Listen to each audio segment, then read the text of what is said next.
Tiada duit, tiada support, tiada ibu bapa, tiada kasih sayang, tiada buku dan macam-macam lagi alasan. Tolong kepada semua pelajar yang berdepan dengan alasan-alasan ini, cikgu minta lah, tolonglah. Jangan jadikan alasan-alasan seperti ini sebagai satu batu halangan yang menghalang kamu untuk mencapai impian masa depan kamu. Sebab apa? Cikgu sendiri sudah pernah melalui masalah-masalah ni. Itu semua cikgu sudah telan, cikgu sudah pernah lalui.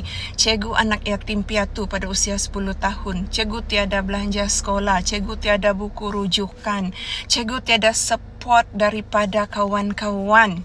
Kawan-kawan pandang rendah dan sebagainya lagi. Baju sekolah pun kawan yang bagi, buku pun pinjam dari kawan. Tapi macam mana di sebalik kekurangan itu, saya bukan mau bangga diri lah, tidak. Macam mana di sebalik kekurangan itu kita boleh pastikan kita berjaya? Kunci dia satu saja. Semangat juang perlu kental.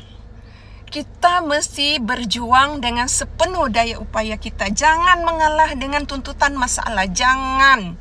Masalah itu tidak punya nyawa, tidak punya akal fikiran. Kita ni diciptakan oleh Tuhan dengan akal fikiran. Kita diciptakan dengan kudrat, tenaga, kebijaksanaan. Jadi kitalah yang sepatutnya berfikir dengan bijak dan menyelesaikan masalah yang membelenggu kita.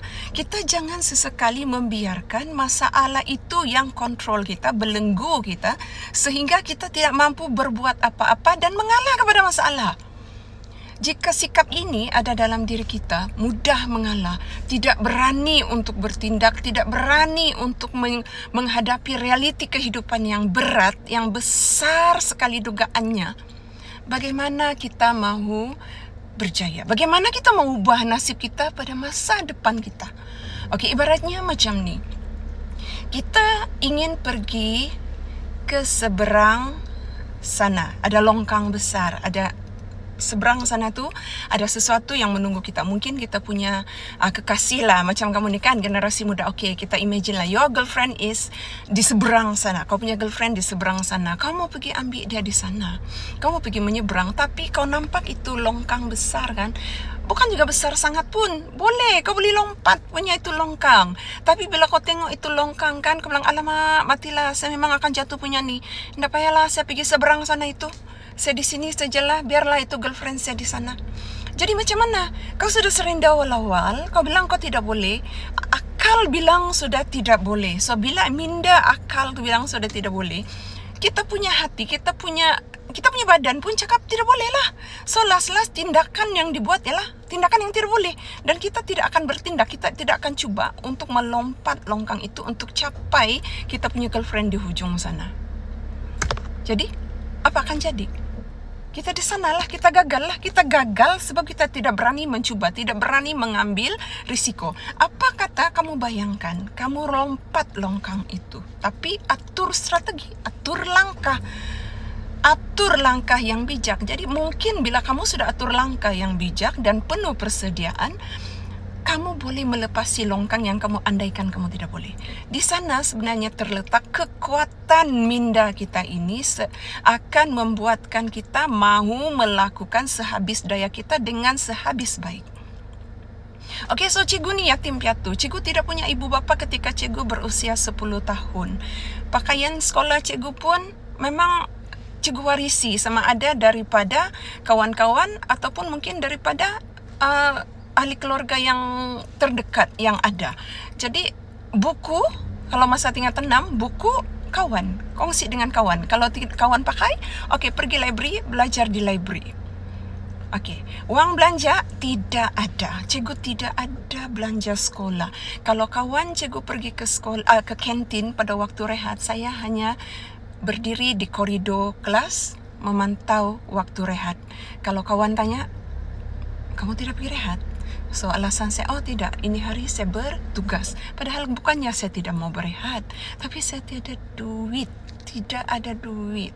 Jadi saya menggunakan alasan saya bertugas sebagai pengawas, sebagai satu muslihat yang memperlihatkan saya tidak ke kantin sebab saya bertugas. Sebenarnya saya tidak ada duit. So saya tidak ada duit. Saya tidak ada buku, saya tidak ada baju sekolah yang baik untuk ke sekolah. Tetapi Tuhan bagi saya satu kesempatan untuk pergi bersekolah. Walaupun saya tidak punya ibu bapa, walaupun saya tidak sokongan, walaupun kawan-kawan ada yang pandang rendah pada saya, tetapi semangat saya bilang, saya perlu memanfaatkan peluang yang ada dengan sehabis baik untuk meraih kejayaan. Saya akan switch semua masalah hidup saya itu, tiada keuangan, tiada support, tiada duit, kawan pandang rendah sebagai satu yang positif. Saya akan kata dengan diri saya selalu cakap dengan diri saya, tidak apa, biar saya ni tiada duit, biar saya ni miskin harta, tetapi satu hari nanti saya akan dapat bina masa depan saya. So kawan tidak support, tidak apa, saya bilang saya berjuang untuk diri saya, untuk masa depan saya, bukan untuk kawan saya. Tetapi saya akan buktikan kepada kawan-kawan yang mungkin pandang rendah saya itu, saya akan buktikan kepada keluarga saya, ibu bapa saya yang telah meninggal dunia pada usia 10 tahun saya itu, bahawa saya akan menjadi seseorang. Saya akan menjadi seorang anak yang boleh mereka banggakan walaupun mereka tidak dapat menikmati kejayaan saya. Tetapi saya ingin buktikan kepada orang tua saya, ibu bapa saya, kepada orang-orang di sekitar saya, walaupun saya ini seorang anak kampung, anak yatim piatu yang miskin, saya pasti akan berjaya. Walaupun 1001 halangan, 1001 masalah yang saya hadapi, di sebalik kekurangan diri saya dan hidup saya akan pastikan saya berjaya. Jadi apa yang menjadi kekuatan saya? Masalah hidup yang saya alami. Tiada duit, tiada support, tiada kasih sayang, tiada ibu bapa, tiada buku rujukan, dan segala-gala macam lagi yang saya tiada. So saya berjanji dengan diri saya, di sebalik segala kekurangan itu, saya pasti akan berjaya. Jadi bagaimana dengan kamu? Apa masalah yang dihadapi pada hari ini? Jangan mengalah. Kuatkan diri kamu, kuatkan semangat kamu, sebab pembakar kepada semangat kamu itu adalah diri kamu sendiri, bukan orang lain. Bukan orang lain yang menentukan kejayaan kita, tetapi kitalah yang mencorak dan menentukan hitam putihnya hidup kita. Berjaya gagalnya kita adalah bergantung kepada diri kita sendiri. Kitalah supporter paling besar terhadap diri kita. Kitalah yang memberikan, sama ada yang terbaik atau yang terburuk dalam hidup kita. Jadi pilihan di tangan kita. Kita mau berjaya, kita mau berusaha. Kita perlu berusaha. Kalau tidak mau berusaha, bermakna kita memilih jalan kegagalan.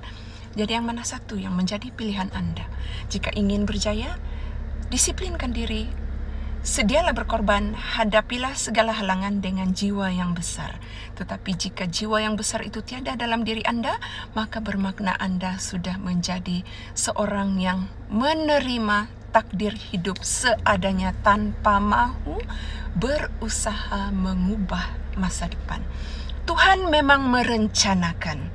Kita ini merancang, Tuhan yang menentukan. Tetapi dalam kita merancang itu, Tuhan melaksanakannya.